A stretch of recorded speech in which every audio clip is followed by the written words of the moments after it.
give you food, I'll give you one of Why you need more? hey, I'll take your food. What do you say?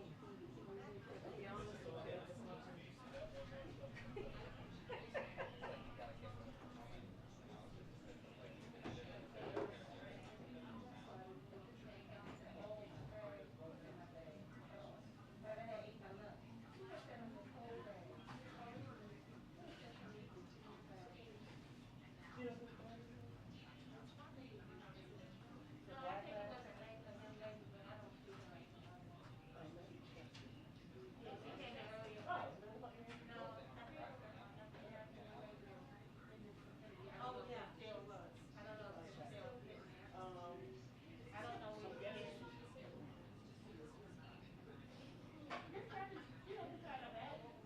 I will see if she comes. I was gonna sit here. Hey, how are you? Any good jokes today? Well, here's the, the psychiatric hospital. Yeah. The psychiatric hospital, you know, the psychiatric hospital. Wait, they what? You know why the deal is the psychiatric hospital? Why? Because he was starch free. Starch. He was stiff around the edges, so they had to put him in the microwave oven and loosened up that stuff. That's cute. Craig, on your charge that. Yeah. Hey. Yeah, the jokes under the surface. The jokes are under the surface, you know. Like you may be like this. I was gonna ask you, can you dig it? Hey, hey, you got. Oh, she threw her head back. It's over, Mom. It's over. Mom, I'm leaving. Mona's leaving. Hey, Mona, she threw her head back. It's over. Mona's moaning. My daughter, you know, she hasn't spent time right now. I got five. No. Show me. Just special. So I really know what I'm talking about. Right. Count it. Yeah, I just figured. See, that's why I go back to I know See something. that girl up there, she can- Right.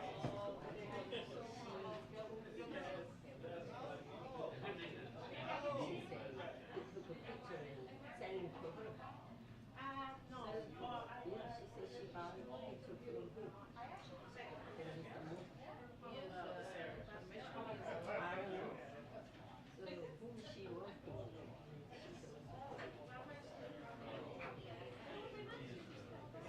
Yeah. We'll see. Did she say that she paid for it? Yes, I asked her, I think you were Why? I got my picture, I didn't know. Well, I was gonna say, I was just gonna check my email. I didn't, I know him, but I didn't know what his picture. Right. Well, you know his meaning, you never say somebody else. You go to court if you know him. I did it, but I discouraged him. It's so discouraging. I don't like it. You're quite the negotiator. No, that sounds.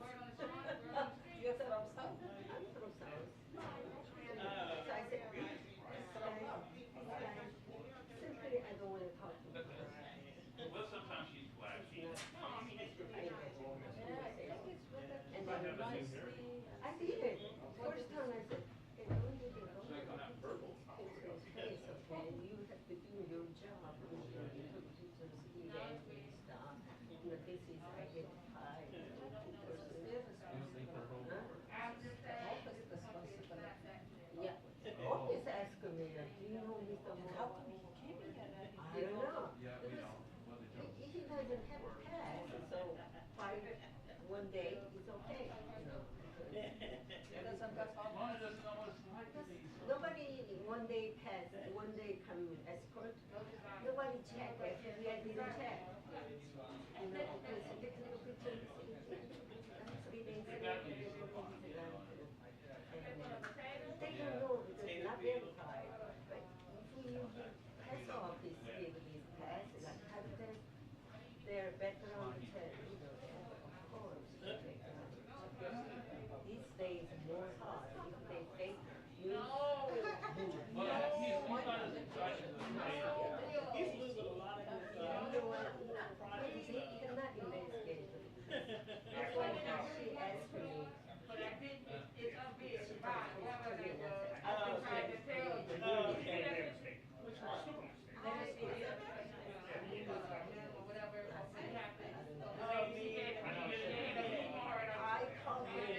So they have five. But this case is one by one, you know, have to call them and come in. How they know who they are? They say, okay, I want to take pictures, some bullshit, you know. So, even bullshit, they don't know. You know where I'm thinking. Yeah, bullshit in one day, they say, you know, but he just defending. That's why poor TV crew all asking me, this guy is bothering them, bother everybody. I know this guy is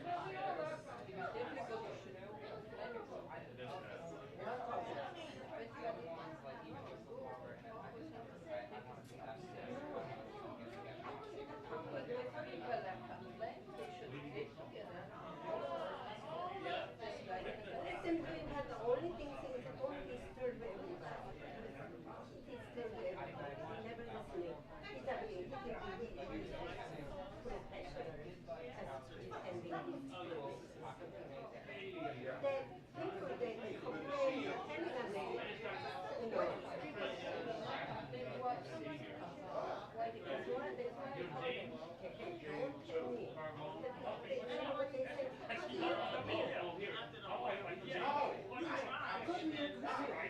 Do you have seat today?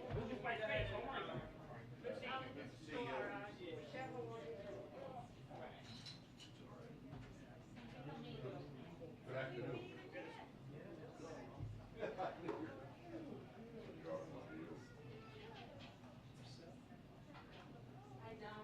Hey, Jenny. Nice to see you.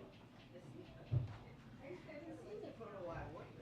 Well, I was in Pennsylvania covering their, Somebody say that you are traveling all over the country. yes, the Senate races I was doing, so yeah, got a new phone here. It was that So time. now what's happening? How's your wife doing? Better, yeah. You see your wife birthday card? No, but I think I was like, I will. You sent it in the mail? Yeah. Okay, well, maybe it'll be there. Oh, email. Email. So let me check now.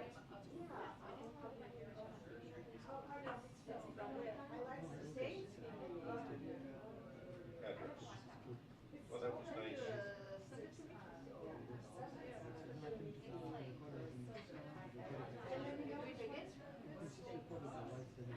Right. Yeah.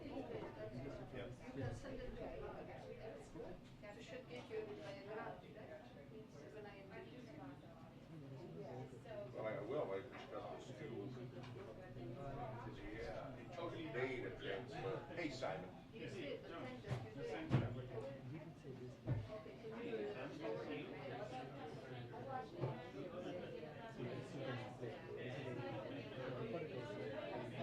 Where did you get?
He's just gone a week.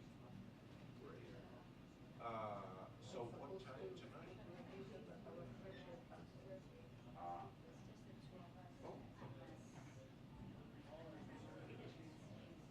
I had a good time in Florida. Oh, okay, great. And, Orlando, I was there for the Sea Captains Conference. As an interview speaker. oh, yeah. Sunny weather in Orlando, Florida.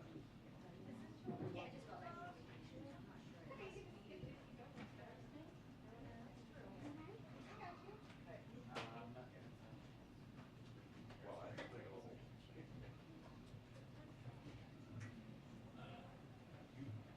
and you're gonna tell me when you're on. How's the family?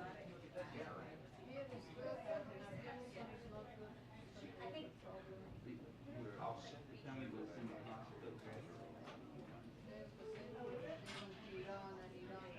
Declined their reported Salvador as well. So, okay, I thought you invited me to dinner and you're going. I'm sorry, I wish we could take all the Taliban, put it somewhere else. Let me send it to you right now. Put them on Mars. Hello, are you Katie? I'm Katie. I'm sure we have probably like before all of this. Put his hand around. 3:30.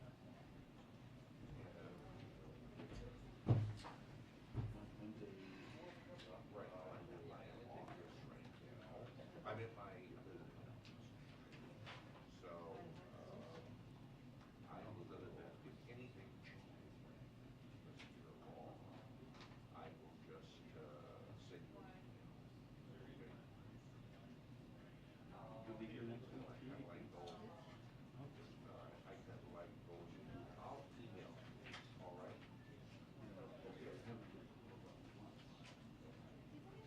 Sure.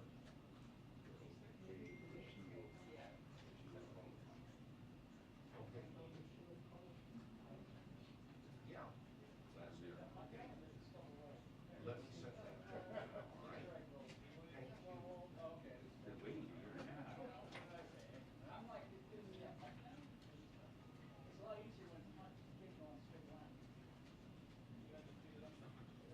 But, you know, at least they're two questions.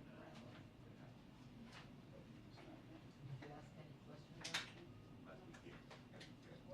Communication director. What is President Biden, what's President Biden's trying to do to Israel if they bomb? Yes, always be here. Nuclear.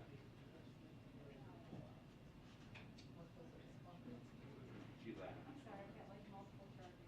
She laughed and I got my shuttle. Yeah, a lot. James says his best to do. One time enough, okay? Not interrupt each other. It's the whole time. James. Yeah. Israel has bombed.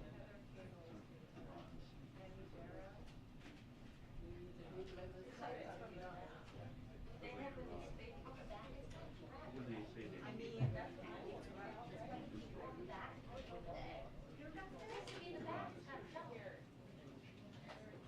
oh, Heather, feed it. The other Arab countries. I mean, yeah. It's got jump. That's scary. Well, I think they keep it back in its legs. But like still. Still.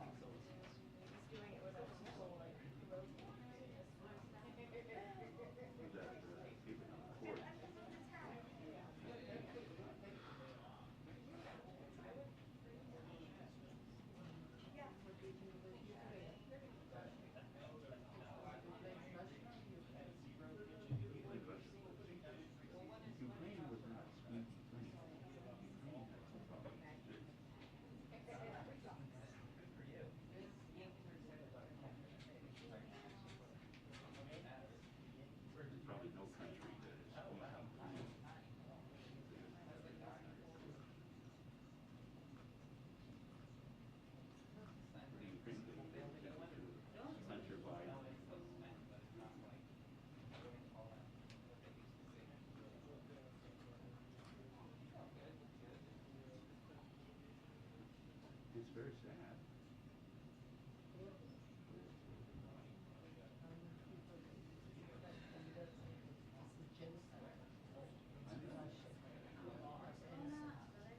Well, it was really bad. Putin is close with the Russian Orthodox Church. And,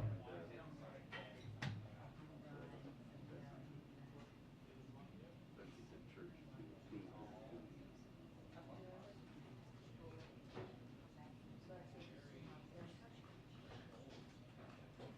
Putin is not a good defender of good. You shouldn't be supporting God.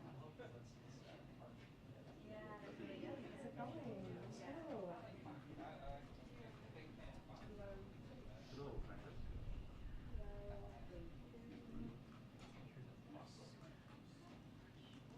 And Israel compromised. Israel's a mediator in this Ukraine-Russia thing. The war.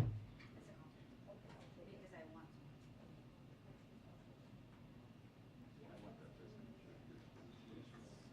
that's acting as a mediator.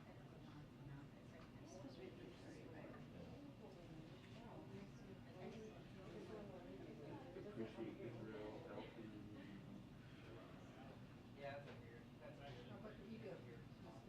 The Uyghur, I'm still dealing with that. There's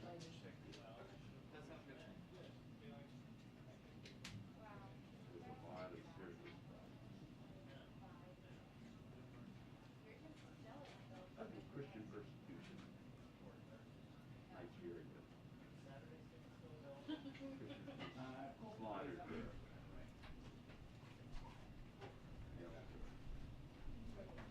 And of course, infanticide.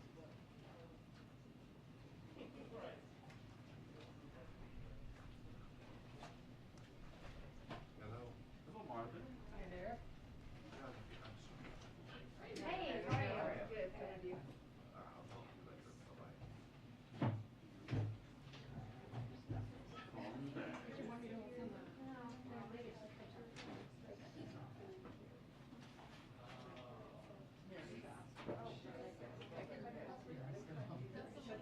Such a pain when you're, I'm direct, I'm right in the middle, so. It's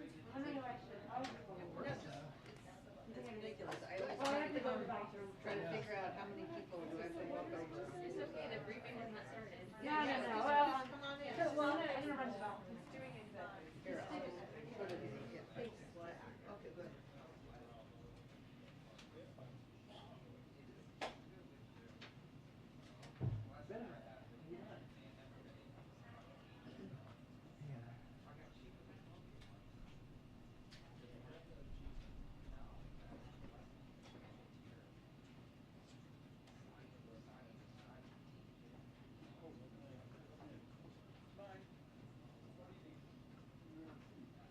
Hey, what's up? No. Just, personally. No. Oh, really? Is that stuff on the?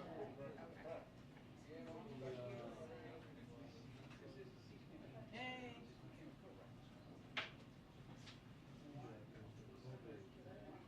still going? Staffer, Alex Henry.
Oh, really? Yeah.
And also it's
2-minute warning to briefing. 2-minute warning to briefing.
Hi, everyone.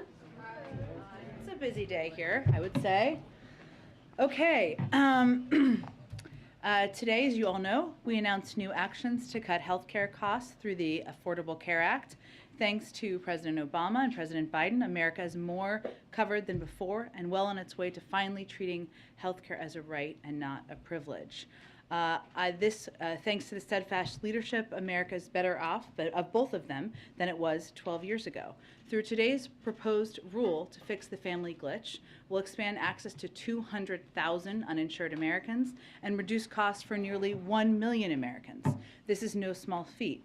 This will make for the most significant administrative action to improve implementation of the Affordable Care Act since its enactment. Outside experts have said this action is the boldest thing we can do to expand coverage without congressional action. Already nearly 6 million Americans have gotten access to affordable health care through President Biden's work to expand access to health care. And with congressional action, we could build on the monumental progress we've made to date to expand coverage and cut costs for Americans by making the health care component in the American Rescue Plan permanent. And of course, the 12 states that have not expanded Medicaid could certainly choose to do that as well. With that, let me just note too, all of you know Angela. But for those of you who don't know Angela, she is one of our press assistants. She went to Georgetown. I did not get into Georgetown. So she's very smart, obviously. She's also the funniest person on the team. And she's amazing and incredible. And I just wanted to call her out today, too. You all know Vedant. I've already done this. I've done this around Vedant. Okay. So cheers for Angela for everything she does. Okay, Zeke, sorry to get you off track there. Go ahead. Jen,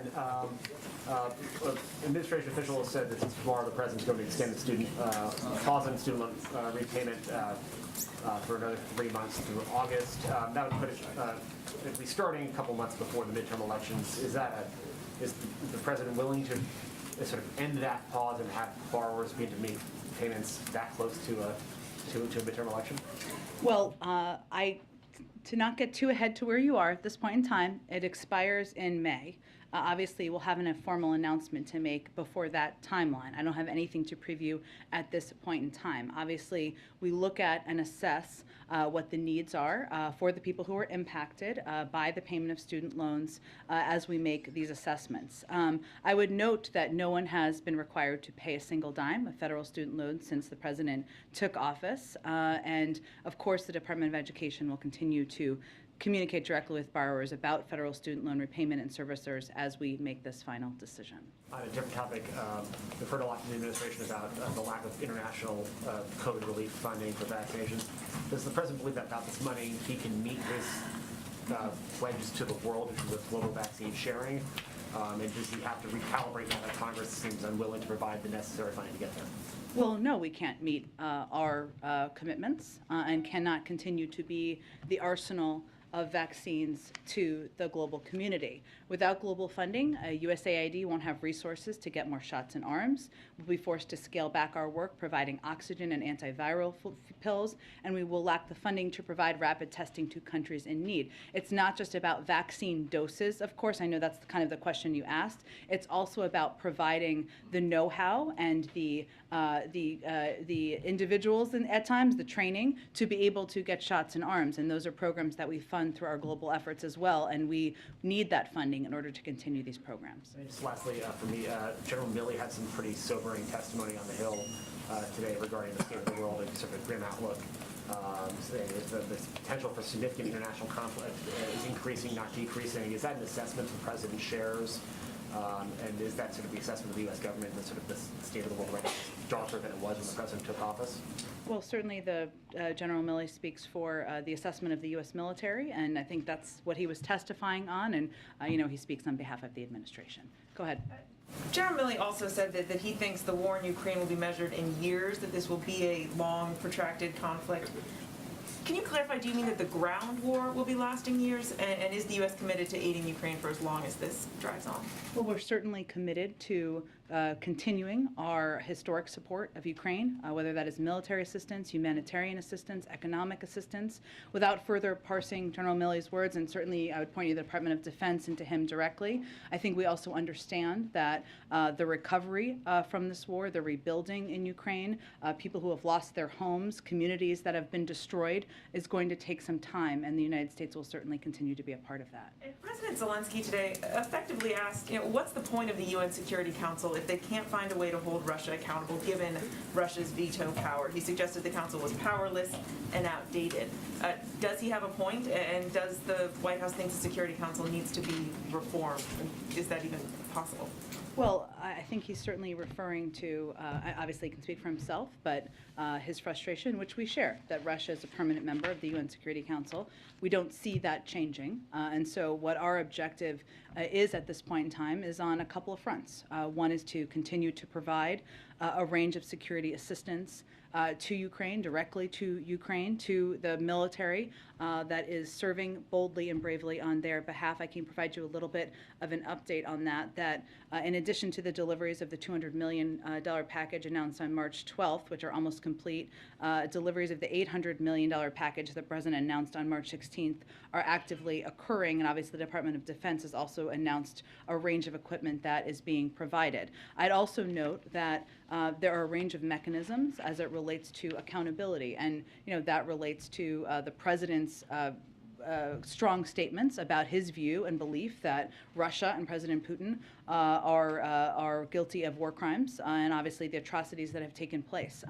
And they are not necessarily through the UN mechanisms. And there are obviously challenges to that given Russia is a permanent member. But there are ample examples in the past of other international bodies, and we will continue to support those efforts as well. And just one more. The sanctions that are coming tomorrow being announced by the U.S. and European partners are expected to in part target Russian government officials and their family members. Is this also expected to include Putin's daughters?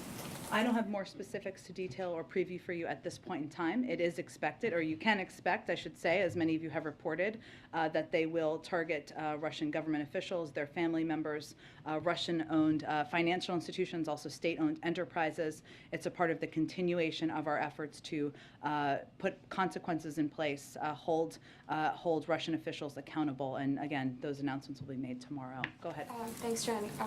Secretary of State Blinken earlier today said that the killings in Bucha are not a random act by a rogue unit, but that it is a deliberate campaign by Russia to commit these atrocities. But he did not offer any evidence the U.S. has to back up this claim. I'm wondering if the White House can share any evidence to that effect. Well, I think what the Secretary was referring to is the fact that we have predicted and laid out very clearly the intention of President Putin and the Russian military to commit atrocities. That's what they have done. We have seen with our own eyes what they have done. That is consistent with, but a little different from a question about a process, which is a process that would take place through an international mechanism to have a review or have an investigation into war crimes. That is a process that we would certainly be supporting in a range of ways. But what he was speaking to is the fact that we had predicted it. What we predicted has unfortunately happened, and we've only seen potentially the tip of the iceberg because of where we have had access to. We have not have access to an expanse of the country where they have likely also committed atrocities. Thank you. And one quickly on sanctions. We've sort of increasingly seen evidence that Russia is turning to China to supplement Western sanctions. We just had a report that Reuters did today about Russia turning to China for microchips. They have a payment card that they have now issued in conjunction with China's Union Pay, which is an alternative payment system, as you're aware.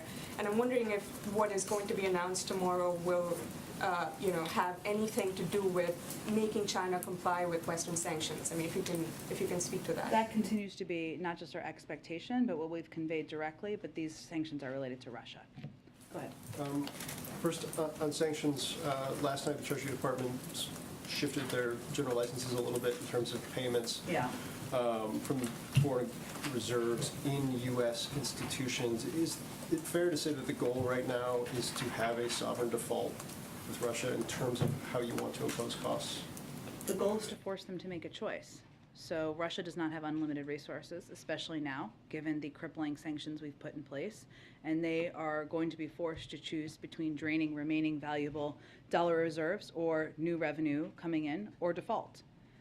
Part of our objective here, the biggest part of our objective here, is to deplete the resources that Putin has to continue his war against Ukraine. And obviously causing more uncertainty and challenges to their financial system is a part of that, but it is forcing them to choose those options and to also deplete the resources, making it more difficult for him to continue to fight the war. Longer term, Jake yesterday said something along the lines of this is not the time for complacency. I understand the alliance that's been put together over the last 6 months doesn't have a lot of precedent, but how real is the concern that if this is protracted, if this is months, not weeks, that fractures could end up coming to pass in the alliance you guys have put together? We have been very clear-eyed about that possibility from the beginning, which is why there has been so much effort on the diplomatic front to work at it, including obviously the president's trip to Europe. Secretary Blinken is on his way, or maybe he's there now in Europe. There are calls that happen every single day through nearly every national security official to continue to work towards that coordinated unity that has been so effective to date.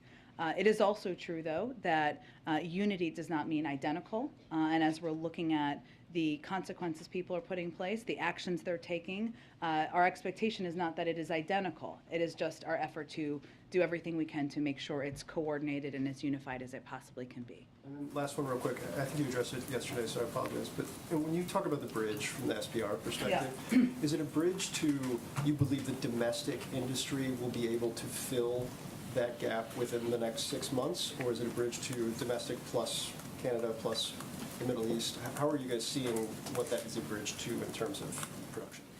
A combination, I would say, Phil. As you know, the oil market is a global market, and we certainly understand and have seen that obviously the actions of President Putin has led to an increase in gas prices, not just here in the United States, but in other countries in the world. We also know that as other countries make decisions about energy sanctions, that could have an impact on the amount of supply in the marketplace. So we are taking steps that obviously a historic release from the Strategic Petroleum Reserve over the next 6 months to hopefully give a bridge to increased domestic production, to your point, which we know could take a little bit of time. But also during that time, we're also working with other countries around the world. You saw the announcement many of them made last week about their increased releases, but also to see what they can do to increase their supply into the marketplace as we're filling that gap.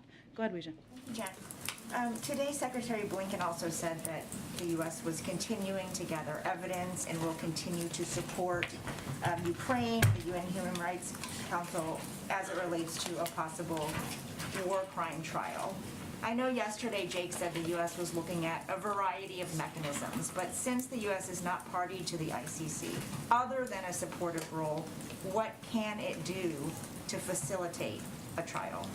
Well, let me give you an update on where we are, and I would also let me first point to the fact that historically we have provided evidence to the ICC even though we are not a party member. So if you look back in 2004, the State Department collected evidence indicating that the Sudanese military and militias were committing specific acts of violence against members of non-Arab groups in Darfur.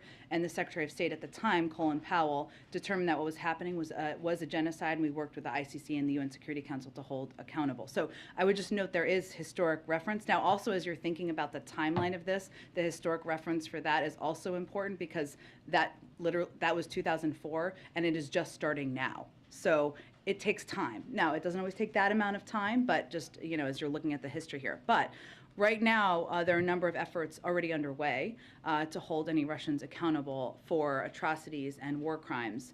Over the past few weeks, we established investigations through the UN Human Rights Council and the OSCE of possible violations by Russia. We're also supporting the work of the War Crimes Unit under the Office of the Ukrainian Prosecutor General and a team of international prosecutors who are working with them, and also supporting Ukraine's authorities and civil society organizations who are working on the ground to document atrocity crimes for prosecution. And we also welcome the investigation opened by the ICC prosecutor, in particular his focus on preserving evidence of possible atrocity crimes. And as you noted, Jake outlined the specific ways that we can help in those efforts, including through intelligence sources and gathering and sharing that with our partners, including helping Ukrainians and what they're doing on the ground to develop their case. Third is working through international organizations. And the fourth, as he noted yesterday, is all of you and the range of important reporting and sharing of images and information gathering that's happening out there. But those are the different options and different mechanisms we're working through now, but it has not yet been determined what the international mechanism is. And you mentioned that's going to take a lot of time. It seems that you've also indicated that every sanctions package is not meant to be an on and off switch to stop Putin, that will also take time. Is there anything that can be done to stop Putin now, in the immediate? I would say first on sanctions, we have a couple of objectives. One of them is to put consequences in place, put a marker down and make very clear it's absolutely unacceptable, horrific, and there should be consequences. The second is to make it more difficult to fund the ongoing war, and that is a very important component. And the question Phil asked earlier about the bond payments and the bond payment that is due is an example of that, and the mechanisms we have through our economic resources to do exactly that. And the third is to make clear and make it evident to President Putin and Russian leadership and the world that he is a pariah and now is and will be held accountable and treated in that way on the global stage. But what we feel is the most effective thing we can do now, in addition to that, is to continue to provide military assistance, security assistance, equipment on the ground. I would note again, the Department of Defense announced a series of additional military pieces of equipment that they had not previously delivered, that they were delivering to the ground. And we are focusing that effort on ensuring it is equipment that the Ukrainians are trained on and that they have already been using effectively in this war to fight the Russians. Go ahead. And just to follow up on Weijhia's question, you guys are adding more sanctions, saying that the sanctions are going to take time to have an impact. How much time do you guys think that these innocent Ukrainians have? Well, I think what's important to note here is sanctions are just one component of the tools that we have at our disposal. What we are doing, and we're already seeing effectively happen, is the financial system in Russia is near the brink of collapse. I mean, they're projecting 15% inflation, a contraction of 15% in their economy. Private sector businesses are pulling out of the country. It is more and more difficult for President Putin to fund this war every single day. That has an impact. But what we're also doing is providing a historic amount of military and security assistance, which is what they've been using effectively over the last few weeks to fight this war and push back the Russians. But do you guys assess that anything you've done so far has prevented a war crime from happening? Well, Peter, I would say that everything we're doing to date is to support the Ukrainians in this war and in this effort.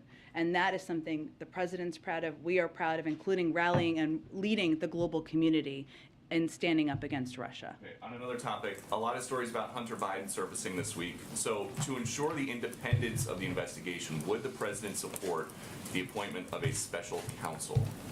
Well, first, the president has never had a conversation with the Department of Justice about any investigations into any member of his family. He said that during the campaign, and he will continue to abide by that. So I'd point you to the Department of Justice for any additional steps they would take. They would make those decisions independently. Is there any concern that they're not going to be necessarily seen as being able to make the decisions independently if the White House Chief of Staff is out saying that the president is confident his son did not break the law?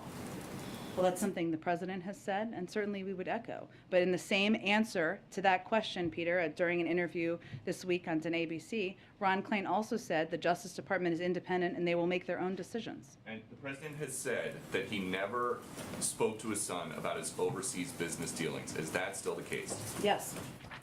Go ahead. So tomorrow you're going to announce, the White House is going to announce new sanctions. The administration will do sanctions on Russia in some form. Should we view those sanctions as a response to Bucha, or how should we view those when they're announced? Well, unfortunately, the photos, the horrific photos we've seen from Bucha are not the first violation of war crimes or atrocities that we've seen take place on the ground. So in part, yes, but they have been in the works and part of our process of putting in place consequences. Which is to say there may be more, should we anticipate more in terms of reaction to Bucha? This wouldn't be it in isolation. Correct. We are continuing to assess and make decisions about additional consequences and steps we can put in place. So given these awful videos and pictures we're seeing of the atrocities that took place in Bucha right now, is the U.S. policy still one of no regime change in Russia? And if so, why should someone like Vladimir Putin be viewed by the U.S. as someone who should be allowed to stay in power? Well, I think our policy is no, we are not calling for regime change, and that has not been our policy and continues not to be our policy. But again, Peter, our view is that he is a war criminal, and he is somebody who should be looked at by the international system who evaluates war crimes. I guess the question people say, then why not? If he's a war criminal, why should he be allowed to stay in power? Well, our policy is not to call for regime change. We're not calling for regime change. But again, he is somebody who's committed atrocities against the people in his country. He's a pariah in the world, and every step we've taken has made that clear to the global community. Very quickly, can you pull back the curtain on what happened upstairs when we weren't watching between the former president and the current president over lunch? Did they talk about Putin, Ukraine? Did they do a tour of the residence? What can you tell us about their time together? You know, I haven't had a chance to download yet with the president. I did see former president briefly, but his schedule's a little lighter than the current president's these days. I do know that they had a great, expansive conversation. I haven't downloaded on the specifics of it yet. I'm not sure I'll be able to share those with all of you.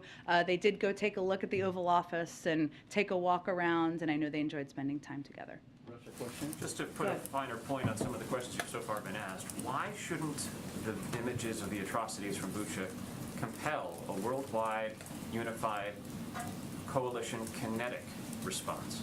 You mean a military war? Tell me more about what you mean. Sure, a military response led by the United States and the international partners. As in bringing military troops on the ground from the United States and NATO? Well, the president has described outrageous things. You've called them atrocities. You've said perhaps we should brace ourselves for worse. Why not?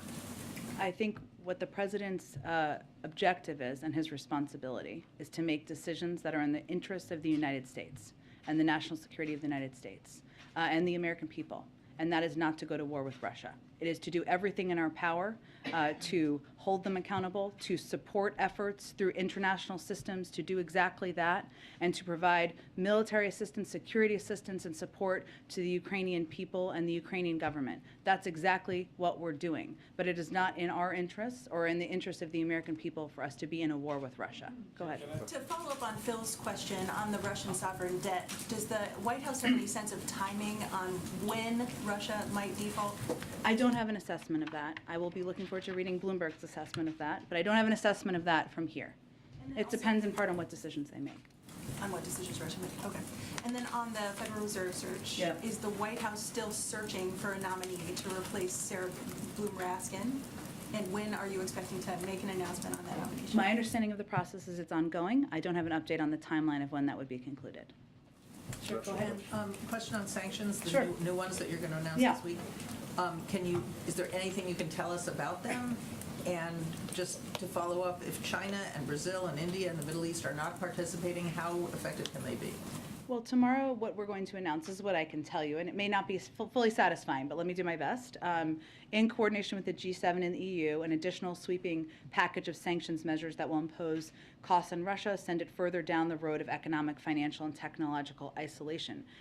This will include a ban on all new investment in Russia, and increased sanctions on financial institutions and state-owned enterprises in Russia, and sanctions on Russian government officials and their family members. These measures will degrade key instruments of Russian state power, impose acute and immediate economic harm on Russia, and hold accountable the Russian kleptocracy that funds and supports Putin's war. So this is going to be done in coordination with others, and the steps will be targeting, as I just noted, obviously family members, Russian government officials, and other state-owned enterprises and financial institutions. Some pretty big economies that are not participating. Again, I think what we're doing is we're working to rally the world and taking steps to hold Russia accountable. It does not mean they're identical. It doesn't mean they'll all happen on the exact same timeline, but that is what we're continuing to work to do from here. About the countries that are absolutely not participating in sanctions, like China and Brazil and India. I understand what you're asking. What I'm conveying is that we are also coordinating with the G7 and the EU, which is about 50% of the global economy, which is still a significant unified entity, in holding Russia accountable. And in our conversations, obviously, we had our Deputy National Security Advisor traveled to India recently to convey the implementation of our own sanctions, and our expectation is not only that other countries will abide by, but that they will also be a constructive part of holding Russia accountable. Go ahead. Thank you so much. Just a question to see if you have any reaction to Viktor Orban's victory and what kind of message that may send to allies in Europe. Let me check with our national security team. I'm sure we can get you a direct reaction to it. And then I just wanted to ask on COVID, if the president is seeing any sort of having any new restrictions, or if there are any new procedures that are in place, just given there have been a number of staff at the White House who have COVID, there have been a number of reporters who have COVID, many of them were mixing this weekend at a dinner. Which she did not attend, but... She did not attend.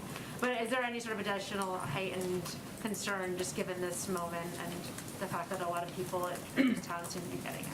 Well, we know that BA2, which is the dominant variant, is a very transmissible variant, and so we've obviously been watching that closely. And certainly we knew that, as it has been the case in the broader population, including among the media, but also among staff, that means that there will be people who get COVID, who are fully vaccinated and have been boosted, especially in the White House, and I think with most members of the media as well. So fortunately, what we're seeing is largely mild symptoms. But what we do, the policies we do here, which we have not changed, but they are more stringent than the CDC. So just to reiterate for all of you, our policy is that all executive office of the president employees surrounding the president are on a regular testing schedule to screen for COVID on campus.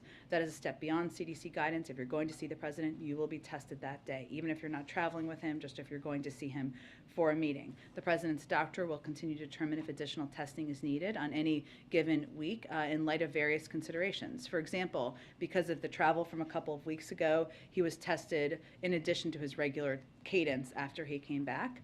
And importantly, as I noted, everyone going to a meeting with one of any of the four principals is obviously tested. In addition, for those employees who test positive, and I can confirm this, two times over. They are required to isolate in alignment with CDC guidance, must test negative before returning to work. That's a step beyond what CDC recommends. And if they test negative under 10 days, they are required to wear a mask for that period of time as well. And meetings with the president are often socially distanced in many circumstances as an additional precaution, even as people are tested. So there are a range of steps. My point is, I'm sorry, that was a lot of a list, but is that we take a range of steps. We have been taking a range of steps that are meant to put an extra layer on in protecting the four principles, and given it is the White House. Is there any thought to having the president take any medication prophylactically in case that he is in contact with somebody with COVID? Not that I'm aware of. I don't even know what that would be, but not that I am aware of. There are medications. He obviously he relies on the advice of his doctor, but not that I'm aware of. Go ahead. Yeah, thanks, Jen. Senators Romney and Murkowski yesterday announced their support or plans to vote to confirm Judge Jackson later this week or perhaps next week. Hopefully this week, because they're going on recess. Yeah. Good point. Or don't tell senators you said that. That was a mix-up right there. But what is your reaction to what you heard from Senators Romney and Murkowski there? And it looks likely that she will get 3 Republican votes in support. Is the White House believe that that's a strong showing of bipartisan support for her? Or, the fact that 47 Republicans appear likely to vote against her, are you displeased with the lack of support of Republicans? Well, I would note first that even for a number of senators who decided not to support her, and there's quite a good little video the Daily Show may or may not have done on this, all of them talked about her impeccable credentials, her qualifications, what an incredibly inspiring story she has, and how qualified she is for the job. I would say we've believed from the beginning that her record, her impeccable credentials warranted bipartisan support. And that is exactly what she is going to get in her confirmation, thanks to those individuals and one more that had previously announced their support. So we're certainly encouraged by that. We're looking forward to seeing her confirmed and, of course, celebrating her confirmation to the Supreme Court. Go ahead. Thanks, Jen. The CDC director announced that she's going to be doing a review of the agency and a revamp after they see what has worked and what hasn't worked. Is there something specific that the CDC has been doing wrong, or some area where it's been falling short that's prompted this need to have such an intense review right now? Sure. Well, let me first say this is a CDC-driven decision, and they'd have more specifics. But what I would say is that if you look back to the last year plus, never in its 75-year history has the CDC had to make decisions so quickly based on limited real-time and evolving science.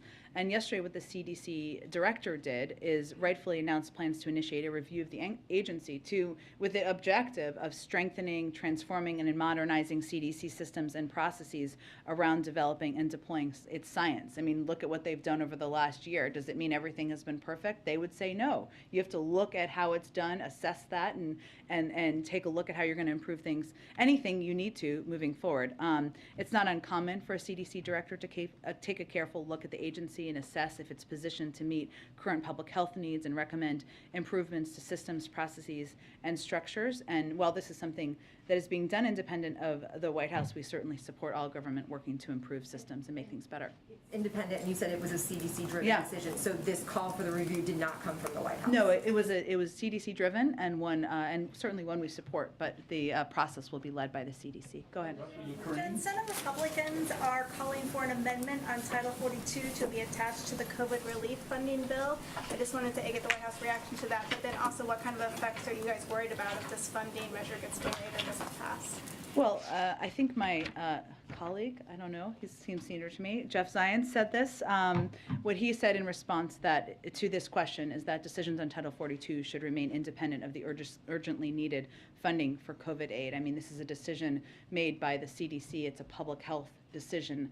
It's not one that should be wrapped up, of course, in politics. And the decisions made by the CDC is where it should belong as it relates to Title 42. I would note on your earlier question, the impact of not getting this aid would be significant. Right now, these additional resources are urgently needed for our domestic response, including, just to give you a sense of some examples of how it would be used, booster shots for the general population, monoclonal antibodies and Evusheld for the immunocompromised, maintaining our testing capacity. These are all components that are vital to our continued fight against the pandemic. And these are efforts that shouldn't be political. They shouldn't be controversial. We're all, certainly COVID-19 doesn't look at your party affiliation before it decides to inflict you with the virus. And so they're vital. We need this funding, and we'll have to stop, as I've noted in here before, a number of these important programs if we don't get the funding. Go ahead. Thank you, Jim. I'm trying to understand how you see this horrible news coming out of Ukraine with these massacres. I'd like to understand, do you see it as something fundamentally like a game changer, or is it just another incremental awfulness in a thing that's been going on for well over a month? And if it is something fundamentally different, these people with their hands tied and thrown into pits and cellars and whatever, does that mean that we can expect to be hearing a fundamentally different response? Because that's also been incremental. Well, I would say first that there's nothing normal, there's nothing acceptable, there's nothing that shouldn't shake people to their core about the photos they're seeing of what is happening on the ground, or what has happened, I should say, on the ground. And what the president has said and been unquestionable about is that these are war crimes, a violation of the law of war. And his view, and I talked to him about this as recently as this morning, is that we need to put down a marker for history. That's why he has been so outspoken about this and made clear that accountability is critically important when you see the horror that we're seeing on the ground, the targeting of hospitals, of civilians, of, as you noted, the binding and killing of innocent people in Bucha, where we're seeing the photos. We have also already seen evidence of war crimes before these photos, and a lot of the measures that we're putting in place, whether it is supporting international efforts to work towards gathering data and information through a range of mechanisms, or it is continuing to provide additional security assistance or humanitarian assistance, are in response to the atrocities and the horrors we're seeing on the ground. Go ahead. Yeah, I wanted to ask you about El Salvador, about the state of exception that has been imposed in El Salvador. This state suspends constitutional guarantees such as the right to assemble and also basic procedural rights for the Salvadoran people. Is the U.S. concerned about the impact of this measure? So I would say, can you ask your question one more time? I wanted to make sure I had the right information. Of course. Yeah, yes, go ahead. It's about the state of exception that was imposed in El Salvador, which suspends constitutional guarantees such as the right to assemble and also basic procedural rights for the Salvadoran people. Wanted to see if the U.S. is concerned about this. Let me check with our national security team and get more details for you, and we will get you a more comprehensive comment after the briefing. Go ahead. Thanks, Jen. I have a few for you. Start with the Supreme Court vote that took place yesterday. Is the president disappointed in particular that Senator Lindsey Graham, who had voted for Judge Jackson before, opted to vote against her yesterday? The president is looking forward to Judge Jackson getting confirmed, and I would say, as I said, echo what I said yesterday, which is this is a question best posed to Senator Lindsey Graham. What exactly has changed since he voted to support her just recently, relatively recently? She has the exact same credentials, exact same qualifications. So no, I wouldn't say the president's spending a lot of time thinking about it, but I would say it's a good question to pose to Senator Graham. Topic. I won't get into all of the president's polling, but I did want to ask you if you see the expected confirmation of Judge Jackson as a turning point in his presidency. I would say, without getting into the politics of it, the president committed to nominate a African-American woman to serve on the Supreme Court if there was an opening. We are on the verge of that woman getting confirmed to the Supreme Court. This is a moment, even with everything going on in the world, to celebrate history, to celebrate this incredible woman who has impeccable credentials, who is about to serve on the Supreme Court. And so certainly we're going to take a moment to appreciate that and value that. And I think a lot of people in this country will too. I can't make a prediction on what that will mean for polls, and it's really not about that for us. Jen, former President Obama did seem to get into the politics of it today when he was talking about his own re-election battle and seemed to be delivering somewhat of a pep talk for Democrats facing potentially tough re-election battles in the midterms this year. Is that a message that the White House wanted him to come here and deliver today? Well, having worked for the former president for some time and the newer president for some time as well, here's what I heard him talking about.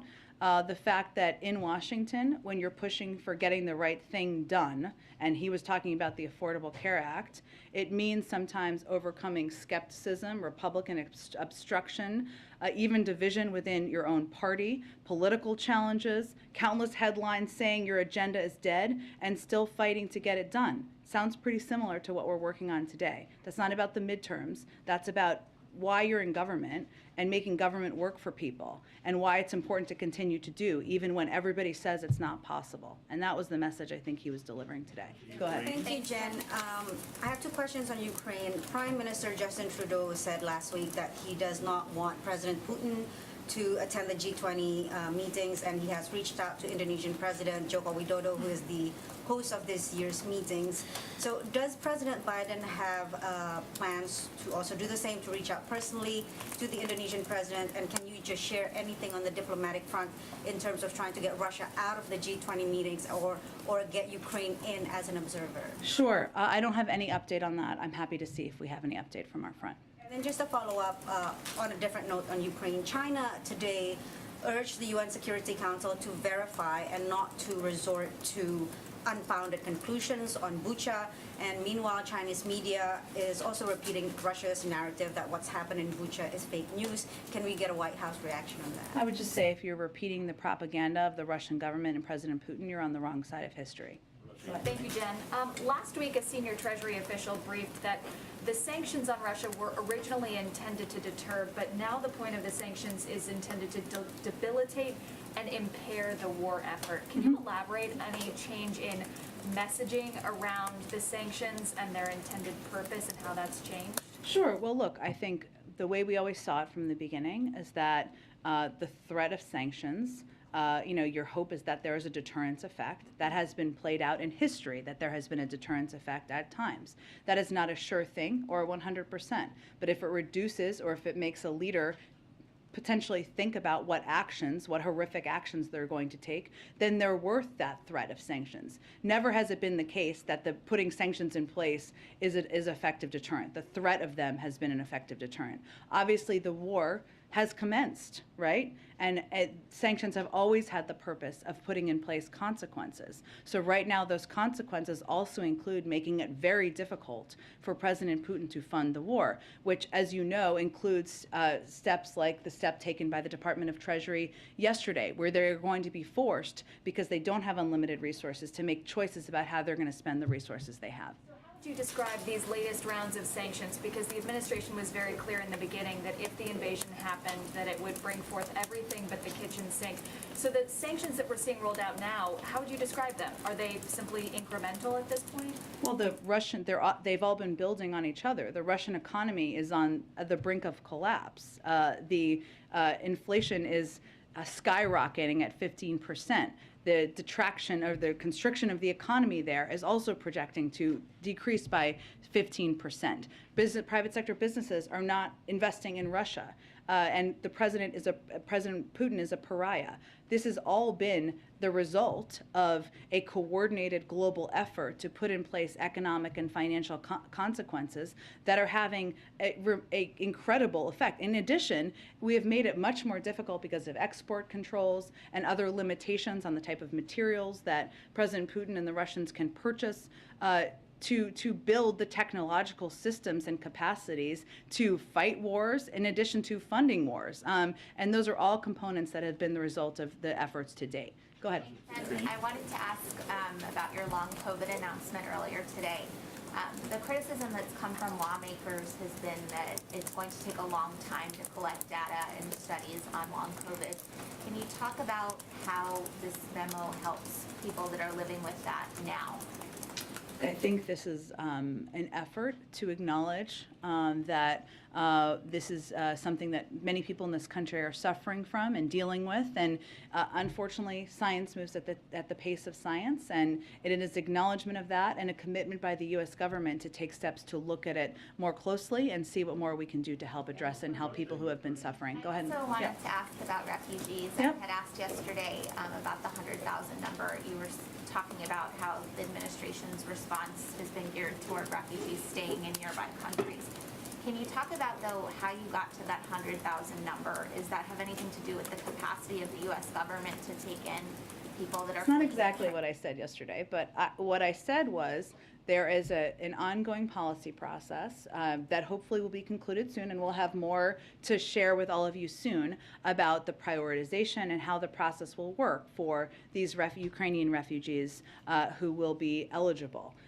In terms of the number, this is an effort by the President and the United States to welcome through an expedited process and a different process that we'll have more details on soon, Ukrainian refugees into the United States, even as we know factually that the vast majority of them will want to and have expressed an interest in staying in countries nearby. So it is just an effort to make clear our willingness and openness to doing that. Go ahead. Thanks, Jen. Can you guys give us a sense of how President Biden will mark Judge Jackson's confirmation later this week? I expect we'll have more details in the coming 24 to 48 hours on that, but I don't have anything to preview at this point in time. You're saying there's momentum in the European Union to ban all natural gas coming from Europe. They're not taking that step, but there's momentum. The European Commission is changing regulations to accelerate approvals for their natural gas infrastructure. In the announcement in Brussels, the U.S. said they're going to keep the regulatory framework. So how is the U.S. going to continually support enough natural gas should Europe cut off the Russian flow in order to long-term to help our European neighbors? Well, there are steps we've already taken in preparation that we will build on, and we will continue to explore ways to ensure that European countries are not as reliant as they have been on Russia for natural gas and for a range of energy resources. One of the steps we've taken successfully, which we will continue to build on, is to tap into countries in Asia who have excess LNG capacity to provide that to Europe. That is something we've already done to date, and we will continue to explore. We've been working on this for months in anticipation of a potential shortage or potential needs in Europe. How about infrastructure projects in the U.S., though, to help expand them, facilitate them, go forward? Tell me more about what you mean exactly. Well, I mean, Senator Capito. To increase capacity, LNG capacity? Yes. I can check with our team and see if there's anything to preview on that anymore. Go ahead, George. Yeah, there was a recent poll that showed more people think jobs were lost in the last year than think jobs were gained. Why is that, and is there anything that you can do to change that perception? Well, I saw that poll, or saw that data. What I can tell you, what we can do from here is share the facts. And I know all of you are working to share facts as well, even as you ask us tough questions and hold us accountable and to account as well. We know the fact is that the president created more jobs last year than any year in American history. That is a very simple fact that I probably cannot say enough from here, and our allies and partners cannot say enough out there in the country, and we will just have to continue to work at it. Why is the belief out there, though? I can't make a clear assessment of that, George. You know, I know that obviously people across the country, we know, and we see this in data and polling, are still feeling the impact of COVID. Their lives are not entirely back to normal. They're seeing some restrictions to their daily living, which is frustrating. Obviously, the impact of the cost of items, whether it's the price of gas, that has a range of factors that have led to it, specifically the invasion of Ukraine most recently. Those impact how people feel. We see that in consumer confidence. So I can't assess what is in the brain of every American, but I can tell you what the facts are and tell you that we also recognize that there are areas, including bringing down costs, we'll continue to work at it. Ebony, go ahead. Thank you. Two quick questions. One, the president's talking about Congress passing more money for COVID relief, but what's the president's reaction to more cities taking COVID relief money and putting it towards policing in excessive amounts, specifically even like in DeKalb County where $500,000 was spent on aerial drones? I mean, is the president thinking that's a bit of an abuse of funds? Is he okay with that kind of spending? I haven't seen that report. I'd have to look into that specifically more. I mean, there's state and local funding that has gone out through the American Rescue Plan where there is flexibility in there, including to support state and local governments. I don't know if that is what it is being used for, but I'm happy to check into the more specific reports. Yep. My last question, I wanted to ask this a couple of weeks ago, but I wanted to go back to Haiti very quickly to get the president's response. Patrol agents that were seen whipping Haitian migrants were not charged and held accountable for actions. Even the president early on talked about how it was outrageous. What's his reaction to that response and to those who saw this horrific video go viral and then at the end of the day, nothing happens, there's no accountability? Well, there was an investigation by the Department of Homeland Security, so I'd have you point you to them for any further comment on it. Go ahead. Thank you. 2 weeks ago, the president warned the American people and owners and operators of critical infrastructure that Russian cyber attacks were, quote, coming. And he urged those owners and operators to harden their cyber defenses. Is there any update or intelligence update that you can give to the American people and critical infrastructure operators about this pretty urgent warning that came recently? Well, I don't have any additional intelligence to update you on from here, but the reason we did that at the time is because there are steps we can take from the federal government, but there is also steps that private sector companies can and need to take in order to protect themselves. Those don't typically happen overnight, so we wanted to ensure they understood that these threats are real, that it was urgent that they take these steps, but I don't have anything in addition to predict about next steps or intelligence. Any work that officials have done with these owners and operators that you could talk about? There is ongoing work that our cyber team has been doing from the beginning of the administration, working closely with the private sector. That's been a huge priority for the president, the recognition that it needs to be a partnership. And one of the reasons we go out publicly as we do is because even as and that was actually on the heels of when Ann Neuberger came here, it was on the heels of a briefing she had done with larger institutions to talk about this. We also recognize, though, that cyber attacks can impact smaller institutions, medium-sized institutions, and institutions that need to know that there are easy steps they can take to two-factor authentication, passwords, not clicking on mysterious links that can also help protect themselves. So that's why we went out publicly to spread the message broadly. Thank you so much, everyone.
Yeah.